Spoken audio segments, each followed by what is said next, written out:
What's up, everyone? Introducing you to the first episode of the 135 podcast. I'm Kaiden Smith. I am Thomas Hennigan. We are your hosts, and this is something we've been wanting to do for a while. To give you guys some background, me and Thomas both play college football. I wear number 13, he wears number 5, hence the name 135 podcast. And we've been wanting to do this for a while, a little sports and pop culture podcast. We have a lot of opinions about stuff and a lot of things we want to talk about, and we've honestly been making excuses for a long time, but now we're here doing it. Yeah, I'm very excited about doing it. Kaiden's awesome when it comes to journalism and interviews and stuff like that. Very talented. And then, of course, I'm here for the comic relief, just a creative mind on the spot. So, I'm excited about this. We're going to talk a little bit of football, NFL Super Bowl coming up. Thomas is going to talk a little bit soccer because that's his specialty. We're going to talk about Zion, McGregor, the Hernandez documentary, and maybe a little bit of The Bachelor towards the end. So y'all stay tuned. Here's some intro music by our good friend and App State alum, Jalen Moore, a.k.a. Booby Racks.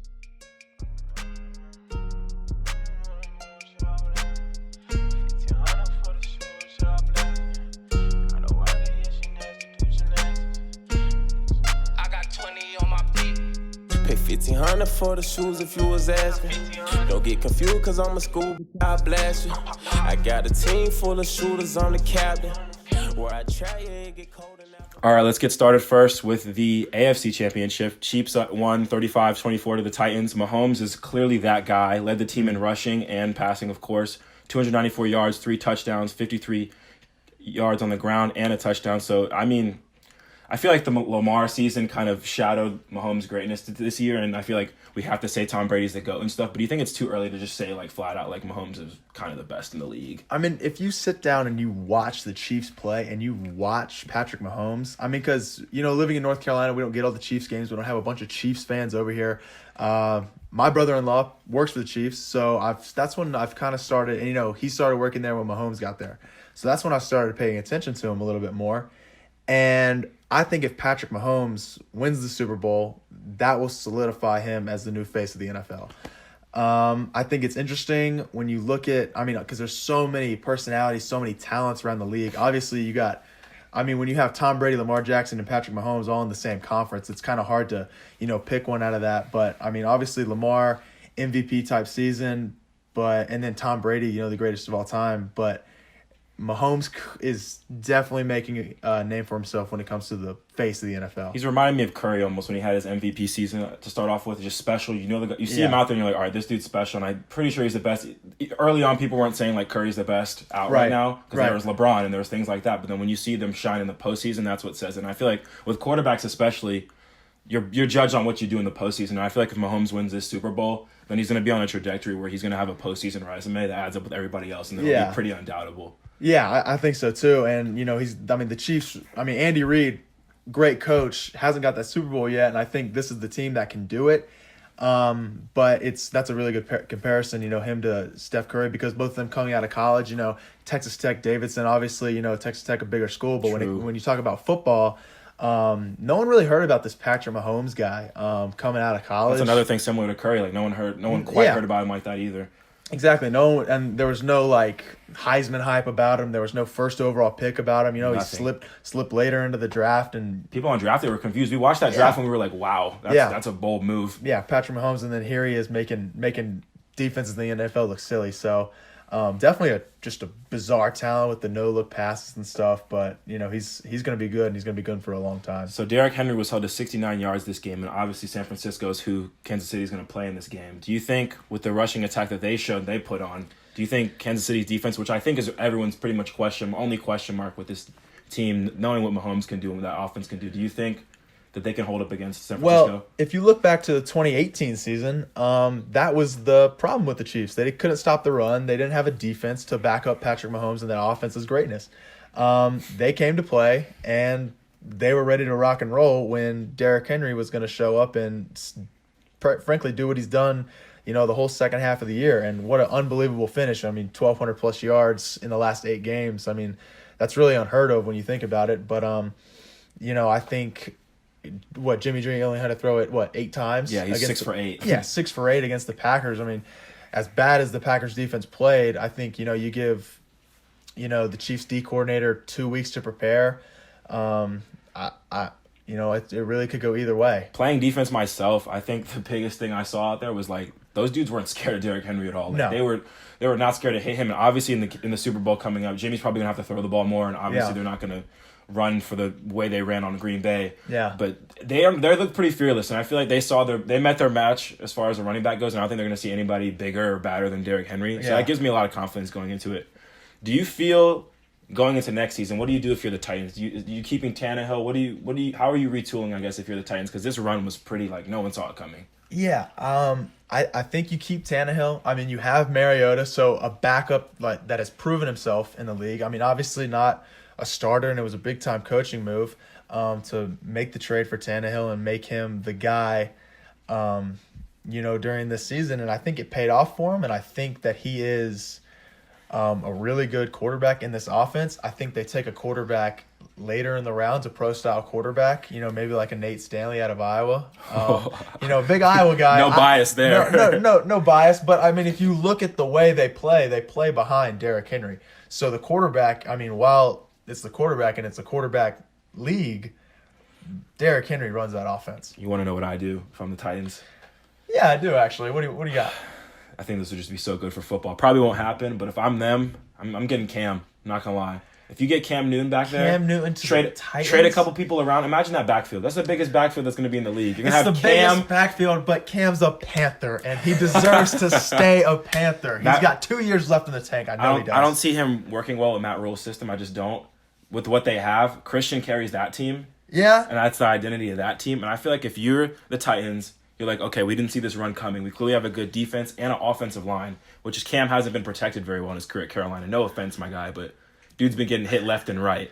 If you put Cam in that team, protect him, and then go on this draft, which has a lot of great receivers coming up, and make some moves and surround him with some weapons, I think that's a dangerous team. Well, I think Tennessee's got two really good young receivers. For sure, but they didn't show up that much in the playoffs. That's the only thing. They did it, but they didn't have to. When you look at the games against New England and Baltimore, they were very... I mean, it was the Derrick Henry show. That's true. And they thought they could take that into Kansas City, and, that's the problem when I look down the road with Tannehill, and it's the same thing with Lamar Jackson. When you run, and it's the same thing with Cam. It is so hard in the NFL to be successful for a long time.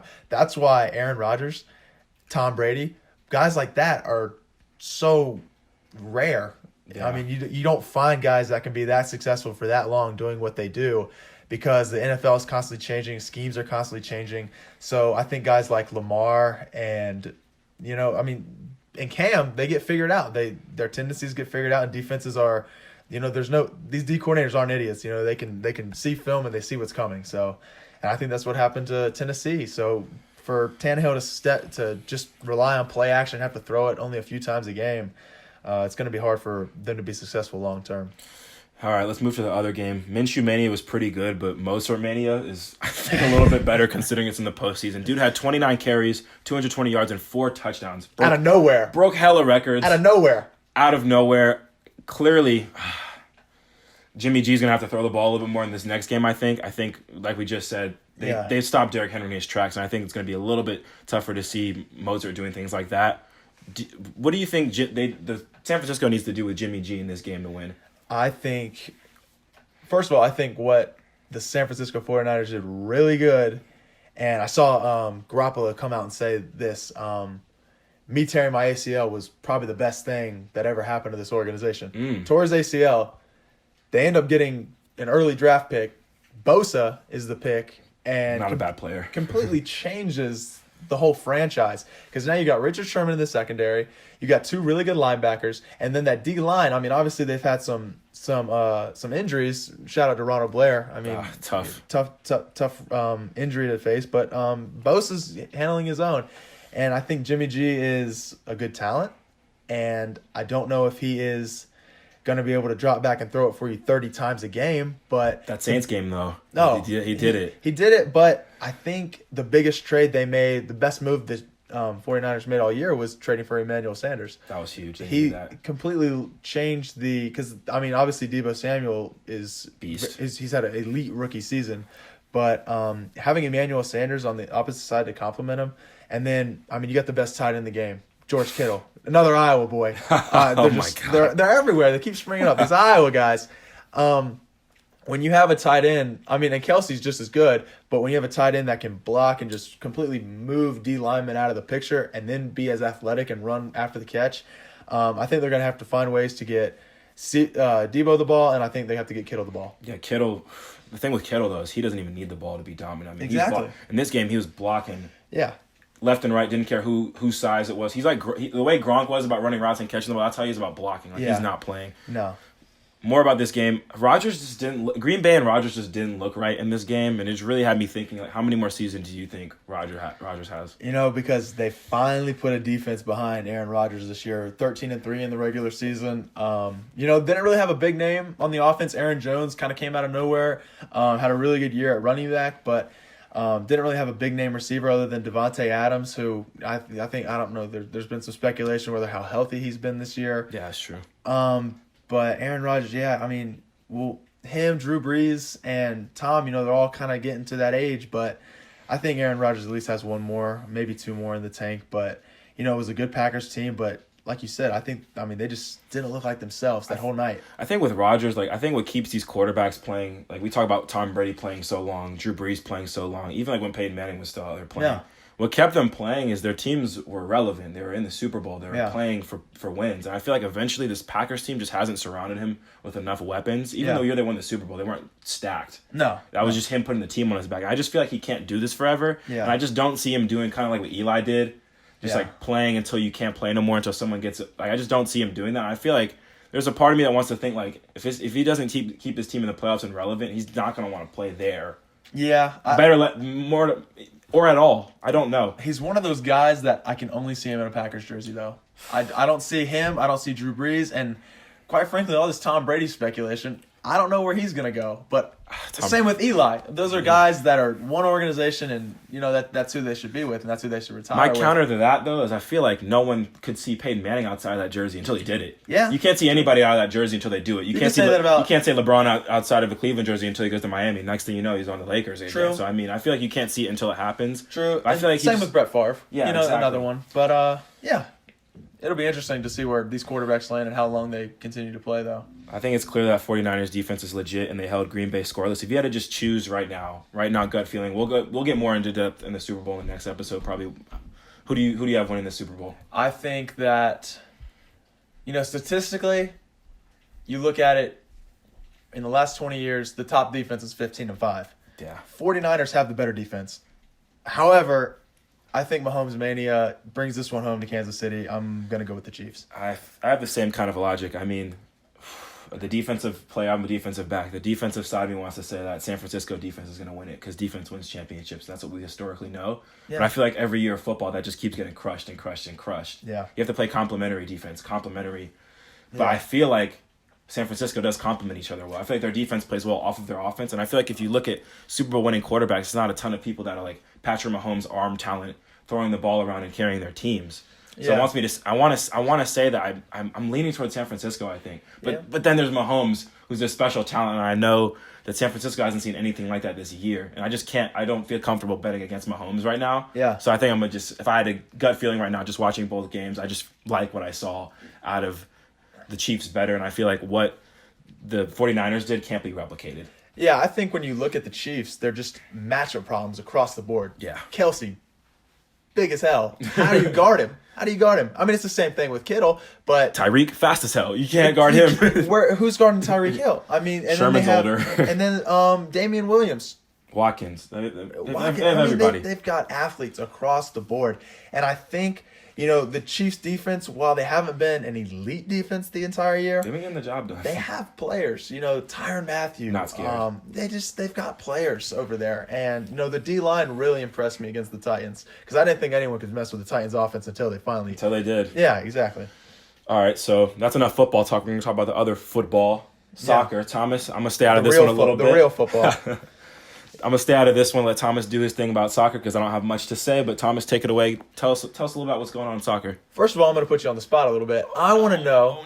No. This isn't anything too strange. No, this isn't scripted. What does the United States have to do culturally to get soccer as big as it is around the world? Is it because we have too many sports and our best athletes play other sports? I mean, that's what people claim to say. Or like, what cultural changes do we need to make to be successful? You know, my answer is that we just need to not get rid of college soccer, but we need to start developing clubs here. Because I mean, you look at the great soccer players; they're 19, 17 years old playing for Barcelona, Real Madrid at a young age, and we just don't have that here. The best players here go to college and maybe have a shot at playing. I think if there was a culture here where there are clubs here for younger players to play at and get paid early as opposed to going to college, that would shift the culture. Yeah, and that's very interesting that you say that because it's not like that anywhere. No, the pros over there, I mean, they start, when they're 10 years old training for these clubs, and they're raised through youth academies, and then finally, when they get their opportunity to play for these big clubs, it's so cool to watch these 19, 18-year-olds play for these clubs that have been around for hundreds of years, and it's special, and it creates a sense of pride for pretty much the whole country when you have a player that's 19 years old going into a World Cup. Like, I mean, you look back to 2018 with Mbappe. Oh. I'm not even a huge soccer guy, but that was a great watch. Just watching someone that's younger than me play on such a big stage, it blew my mind. 18 years old and arguably the best player on that French team to lead his team to a World Cup. And obviously, here in the United States, we don't appreciate it as much because we have the Super Bowl, we have the Masters, we have the NBA Finals, got the March Madness, and all these big-time sporting events. But, on a global stage, none of that, to me, can compare to a World Cup or Champions League Finals, because the whole world gets behind that. Yeah, no one's getting super hype about basketball in the Olympics. Yeah, so just get into some quick, Premier League soccer. I mean, obviously, Liverpool just straight domination. Yesterday versus Wolves, I thought Wolves would have a chance against them, had it 1-1 till about the 80th minute, but, Liverpool, like they've done all season, 40 games unbeaten in the last year, which is just incredible. One of the best Premier League seasons in the history of the sport, really out of nowhere. Obviously with Klopp getting signed, and then, he brought in these guys for cheap money. You just can't. Obviously I'm an Everton fan, rival Liverpool, but, you have to appreciate greatness when you see it. And then just some, basic transfer news. Christian Eriksen leaving Tottenham. He's going to Milan to join up with Lukaku, which Inter Milan is rivaling Juventus right now in the Italian league. Bruno Fernandes, for all you Man United people, I feel sorry for you if you're a Man United fan. That just sucks to be you. Low blows to Man United. I don't know what it is, man. I just haven't liked them. It's kind of like North Carolina. I just haven't liked them my whole life. Bruno Fernandes, Sporting has come out and said that they have a 68 million transfer requests, and Man United just aren't willing to pay. And then there's been some speculation about Carlos Tevez returning on a loan to United to see if they can, find someone to score goals with Rashford being out. But that'll be interesting to see. And then Chelsea also in need of a striker with Tammy Abraham. Tammy Abraham, another just youth guy coming up through the ranks and just really helping Chelsea have a good year, even though they've struggled lately. And then if you just look at this Premier League table right now, obviously you got Liverpool running out ahead of anyone. Man City finding some form. Leicester's looked shaky over the last couple of weeks. And then when you get into the fourth spot, to get that fourth spot for the Champions League, you got Chelsea, Wolves, Tottenham, Man United.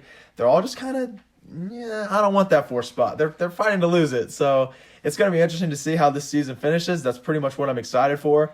And then you got a tight race. You got 4 or 5 teams sitting there tied with 30 points. Arsenal, Crystal Palace, Everton. It's going to be interesting to see where things shake out down the road. But that's all I got for the soccer talk for all you soccer fans. I'm still here if y'all were wondering. I'm not asleep. But sorry if that sounded like another language to y'all like it did to me. But actually, listening to that, I have one question, Thomas. How is just listening to the transfer stuff you were saying, how are trades in soccer different than the traditional American sports we're used to, like basketball and football? They're fairly similar. However, you usually don't see like a player for player swap as you see a lot in basketball. And it's kind of more like football where you'll get you'll inquire about a player and then they'll submit a bid. And if they like the bid, they raise it up or they bring it down. And then, there's 2 transfer windows. Obviously, there's a January one that lasts the whole month of January. There hasn't been any massive, other than the Eriksen trade of late, that has kind of caught my eye or been very exciting. Most of the massive trades take place in the summer. That's what I was gonna ask. Is there like a trade deadline? I guess? There is a deadline. Okay. I believe it's from the end of, I think it's June 1st to August 1st. I'm not sure, but and then you have the one that lasts the month of January. Okay, we're gonna move it on to basketball. Zion Williamson, if you don't know who that is, he made his debut the other day. I watched the first half of the game. Who? This dude named Zion. He's really good at basketball, but he's been hurt for a little minute. Oh, South Carolina guy. Yeah, that guy. Yeah, not the hoop state, but Gotta be under there. Gotta be a freak. Yeah, the dude had to start. Me and some of the roommates were watching the first half, and we were like, you know what, Zion's not playing too well. We're gonna go to bed and call it a night. And then the next morning, I look and see he ends the game with 22 points, 8 for 11. Pretty mad about it. 17 points in the fourth. So I woke up pretty upset about 17 points straight. Yeah, I was so mad I missed that one. But I think the NBA more than ever needed Zion. You can say what you want about his performances. A lot of people have been arguing about like what this means, like really dissecting it. Because I mean, we're at the point where everything Zion does is going to be completely dissected to see like, oh, people are saying he's going to be a Hall of Famer based off of this, and people are saying he's going to suck based off of this. But I just think at the end of the day, the NBA needed this. I feel like Kevin Durant's hurt in the East. The superstars are kind of together, so there's not really one superstar to watch kind of at once. Mm-hmm. And I feel like Lakers and Clippers are the only times people like casual NBA fans are getting up to watch a game really. Yeah. And I feel like there's not too much to watch, and I feel like when Zion's on TV, it's must-watch TV, just like it was when he was at Duke. And I feel like him getting hurt almost escalated this, and I think the NBA needs him. What do you think about this? He is must-watch TV. When you see the Pelicans playing, I mean, I'll be honest, zero interest. We were down in New Orleans for the bowl game, and we could have gone to a Pelican game. Just, no, we don't want to see the Pelicans. We want to see Zion. That's the only reason, and I think there's a lot of people in the same boat when it comes to the NBA. People don't want to watch these teams. I mean, in the regular season, I mean, their stats are going way down. Way down. So when you don't have a LeBron, when you don't have a Zion, when you don't have a James Harden on the court, it's hard for people to watch and be interested in it because, frankly, no one just catches the eye because I don't think the game has seen a talent like Zion, arguably since LeBron James entered the league. I agree, and I feel like there's no urgency to watch these people. I feel like there's definitely a lot of talent in the NBA for sure. And I feel like the casual fan or the most fans who say they don't really watch until the playoffs because they need that added urgency to watch. There's no really urgency to watch the NBA. James Harden's great. Greek freak. Yeah. He's great, but like, I feel like no one's like he's must watch TV. I have to see him play right now. Yeah. The other thing from Zion is he made those 4 threes, obviously, and people are really dissecting this and talking about this. But I still feel like it was a little bit of luck. I mean, when you're hurt for such a long time with a lower body injury, all you can do is pretty much shoot. And it's clear that he did that and refined his craft. But I think if he does have that part of his game and he shoots at around 30-35%, I think he's going to be seriously dangerous in this league. Well, because he's so explosive off the dribble. And when you watch Zion highlights, you don't see him shooting threes. You see him dunking on people. So, I mean, if you could put yourself in the head of the defender guarding him, you're thinking, don't be on SportsCenter top 10. I was thinking the same thing. Like, even if he does develop an outside shot, I'm still backing off because I'm not trying to be on SportsCenter. I'm not going to be on SportsCenter for getting a shot put in my face, but I definitely will be if I get dunked on. Well, you can't blame him because you're thinking, I'm going to take my shot with this guy, shooting a three-pointer on me. And, I mean, I know he can dunk the ball. I know he can jump. So, I mean, I'm just staying 3 feet off of him, putting my hand up. I mean, it's the smart way to play him. They had him even on defense playing some 5. He's kind of a positionless guy. He's like if you took Draymond and just made him the most athletic version of that guy possible. He's insane to watch. I'm still there's still a part of me just because the way he rebounds, pushes the ball up the court at his size. It's not a great comp. Okay, Draymond's a nut. It's not a great. You have to compare Zion to LeBron. Yeah, okay. You can't compare him. Everyone does that. I'm trying to switch up the pot. I'm trying to be a little different, okay? I think LeBron James is a better. I mean, granted, what's the age difference? 13 years? Could be his father. Yeah. I think my last takeaway with the Zion thing is I think it might be because I haven't watched him play in a little bit, and it's just like the way he moves still scares me. He looks huge. He looks giant. He's 285. He's huge. He's playing tight end. Very big boned. And the way he's moving around, he has his like gait, I guess is what they call it. The way he moves, it kind of scares me. And like every time he jumped, I was a little bit scared. I'm not gonna lie. And it might have been because I forgot how he played, and he definitely did the same thing at Duke. But like now that I know he can get hurt doing this, like it scared me a little bit. Yeah, I mean, and I think part of the fear of you don't want to see him get hurt because the NBA doesn't want him to get hurt. Oh no, the Pelicans don't want him to get hurt. They had him on a minutes restriction. You saw what happened when they had to take him out. 4 minutes. I mean, the guy went absolutely super hot, and then Super hot fire. I mean, you watch the highlights, and everyone's in the crowd on their feet. They take Zion out. It gets within 3 minutes. They realize, oh, he's not going back in. We're going to lose. Let's leave. If I was at the game, that's when I'd go get a little bite, get a little snack. I wouldn't even wait till halftime. Zion's out. Figure out his rotation and be like, yeah, that's when we'll go get a hot dog. Call my girl now. Something. Yeah, that'd be. You want a hot dog? All right, moving on to UFC. Your boy McGregor, 40-second TKO. For the home run day. I was praying you do the accent. Give him a little bit more. No. Well, I think the same way that Zion is needed by the NBA, the UFC needs Conor. I mean, it was clear everyone was talking about the fight. I can't remember the last time someone was talking about UFC about that. But you actually watched the fight. Yeah. Tell us what you thought about it. People. I mean, you get mixed reviews when you talk to people about it. But I think anyone who knows the sport, and I'm not an expert in the sport by all means. I mean, I got friends that are just watch every fight, watch every card every weekend, right. And to me, it's not interesting. Week in and week out. You need a big name. It's kind of like the NBA. True. If LeBron or Zion or James Harden, Westbrook, Giannis aren't on the card, then I'm not watching. I think in fighting in general, since I've been in college, I think the past 4 or 5 years, the only people I've watched pay-per-view are John Jones, Floyd, and McGregor. Straight up. I mean, and those are the big names of the sport. Exactly. McGregor is...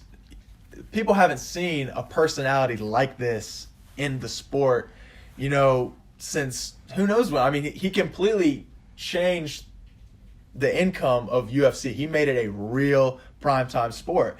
And watching the fight, I think the UFC needed him back. I think he wanted him back. For sure. And arguably, when you talk about his next fight, I think Khabib needed him back. I don't think he needs to fight Khabib necessarily. For sure. But, the guy's electric.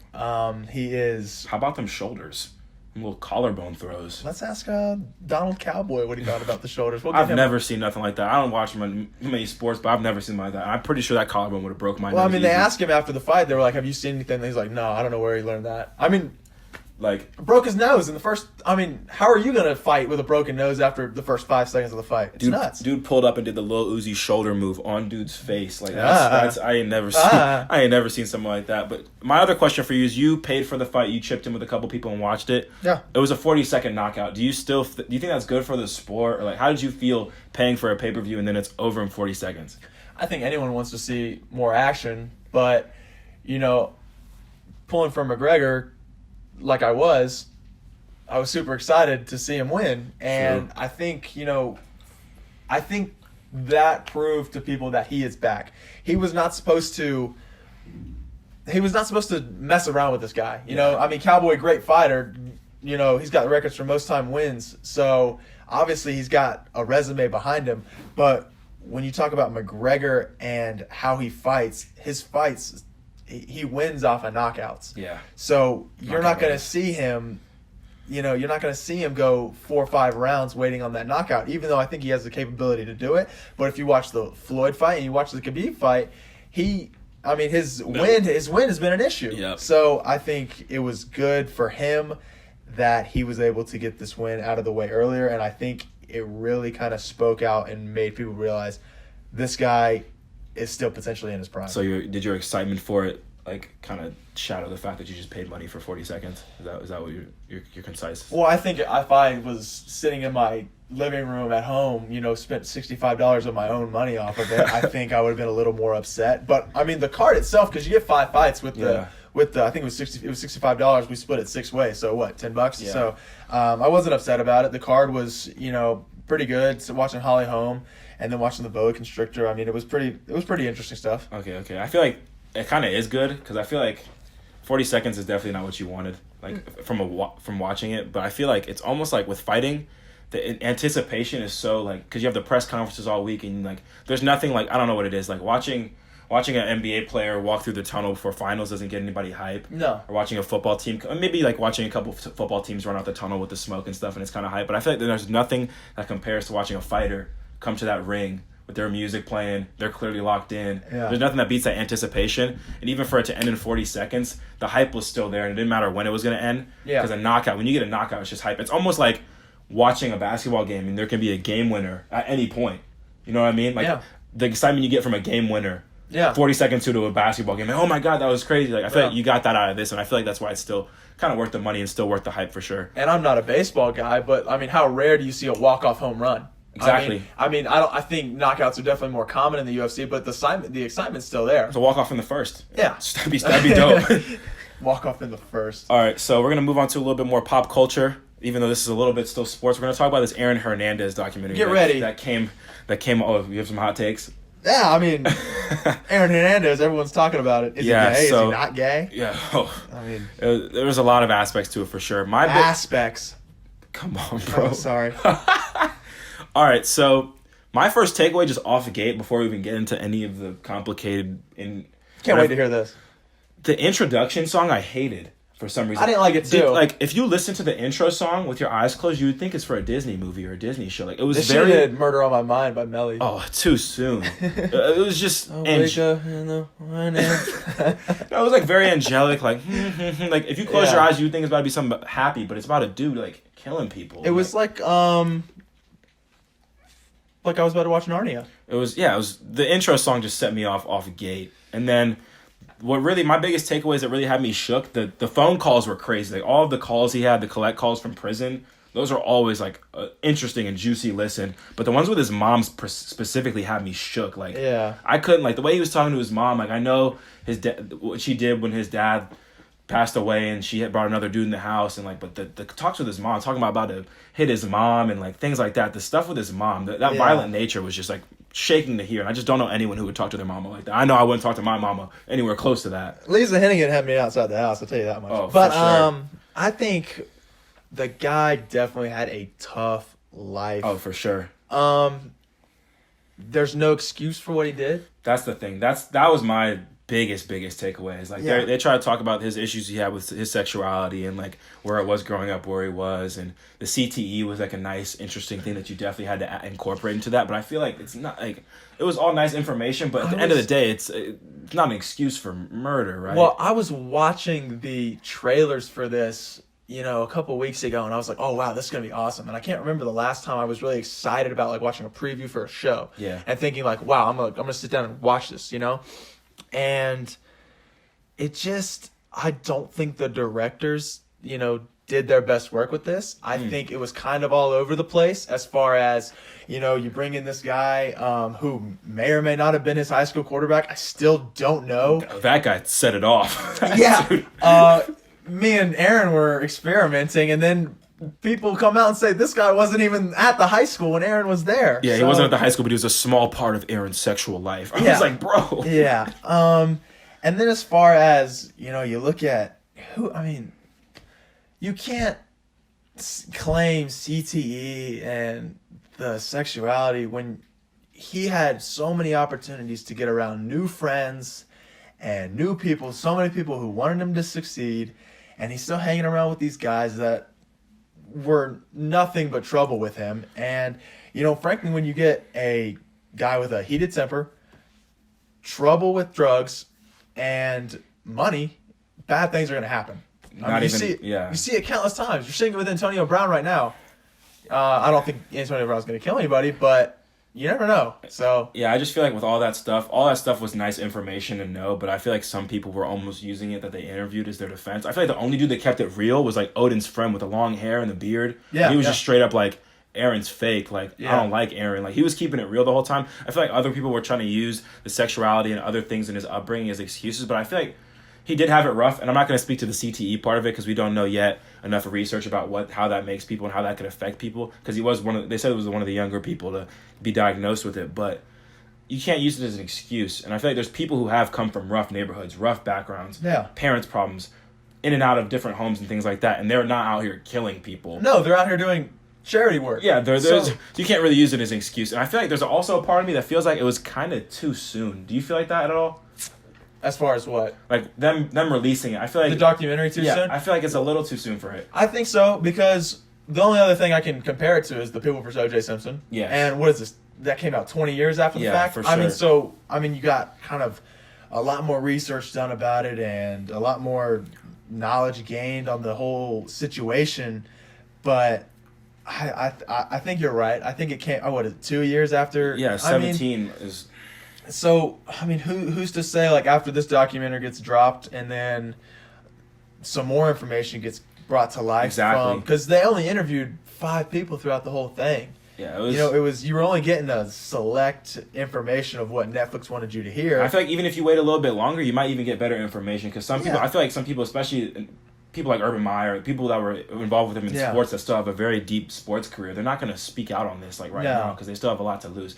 And I just feel like watching this versus watching say the O.J. Simpson type stuff, or like even the Ted Bundy type stuff, you can watch it and almost like, I don't want to sound like a psychopath, but there's people who like that murder type stuff in those documentaries, and like you can watch it and it's still kind of interesting. Yeah, no, it is interesting, and that's why people are doing it. Exactly. And with this, it was almost too soon to be like super interesting. Like anytime like they would drop a bomb about like his sexuality or he did this or like, he was doing the people he just did the murder with were holding his baby. It was like I was just like, dang, like that, like ouch, like that kind of hurt. Like I didn't get any satisfaction out of hearing anything like that. Now I get a ton of satisfaction about the OJ stuff. I feel like that's having more time to breathe. Versus this, it just feels a little too soon, and I was like, wow, this is crazy. Like, this is just insane to watch. I mean, with that being said, I mean, the people I do feel bad for, obviously I feel bad for Odin Lloyd's family. I feel bad for the... Too soon for that. Those people have to live with that. Like, there's news about them. Yeah, like, I mean, they don't want to be on a Netflix show. I mean, they're still coping with this. This happened not too long ago. Exactly. And then you have his daughter probably old enough to start watching Netflix now. I mean, what is she going to think when she turns on the TV and seeing her dad being framed or not? You don't want the world to know these. I mean, I just want to know, like, what does Netflix have? Like, are they asking these people, can we do a documentary on him? And like, how much can we share? I want to know like the lines that can be crossed and what can't be crossed, like as far as the access to their life. For sure. We always joke about too soon, but I feel like this one was like actually a little bit too soon. I think Titanic jokes are too soon. All right, so a little bit more of a happier note. For those who don't know, me, Thomas, and a couple of our roommates, we watch The Bachelor every week. It's a ritual. It's a Monday ritual. You have to do it with the boys. So the boys. We have a... If you want to know App State's winning success, it takes place in January and February watching The Bachelor. It's off season. So... It's weights in The Bachelor. We're going to talk a little bit of Bachelor. First of all, Alea got exposed, and I feel like this group of girls, like, I'm not a fan of this group of girls. I'm not going to lie. How do you feel about them?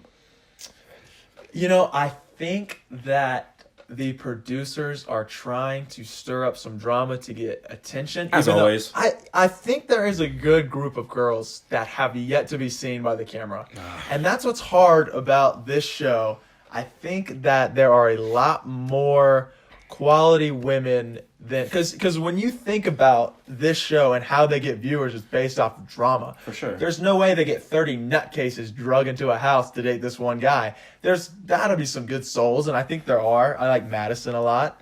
I like Savannah. And I think Hannah Ann. I know you girls might not get excited about Hannah Ann, but I think she's a potential winner when you look for Peter in the long run. I just feel like there's the producers are going to have their drama, that's for sure. I mean, like taking that rose away at the end, like this is going to be the last rose. Dun, dun, dun. That's some drama right there. Yeah. But I feel like one girl like snitching on another girl, and then like Peter asking all of them, like, do y'all feel this way? And he was like, nah. And then like when they all got one-on-one, they were like, yo, yeah, Alea's tweaking. Like, she's not the one. That was like, okay. I was like, okay, what? I was like, these group of girls, no one likes to snitch. I wouldn't have been a fan of it. Alea the liar. Yeah, she thought things were going all smooth, and then like everyone exposed her. I just feel like that's not what I like. I don't like girls snitching on each other and exposing, because girls are great. You know what I mean? Like that. Just I feel like that was some girls are great. That wasn't an accurate representation of like how a lot of people would go about it. I feel like if Peter asked everybody in a normal scenario, people would be like, yeah, like if we had a group consensus, like yeah, we all agree, like this girl's kind of tripping. Yeah, and I think it's leading up to something big in the end, because, I mean, but the whole Hannah B thing... Oh, don't even get me started. I mean, I know you're not a fan of Hannah B, and I wasn't on... At all. Was it Colton season she was on? Yeah, it was Colton season. Yeah, last season. And every season. She's been on every season. She's been on the last 3 seasons. She's made an appearance. Come on, bro. She was on Dancing with the Stars, bro. ABC is buying her out to just be on all these shows and wreck stuff, and I'm not a fan. We're done talking about it. That's the last... No. That's the last Hannah B we're talking about. False. Like, straight up. People want to talk about the Beast. I'm going to talk about the Beast. It's going to turn into soccer talk, guys. Thomas is going to talk, and I'm going to stay silent. Go ahead. First of all, Hannah Brown is a terrific soccer player. I read that somewhere.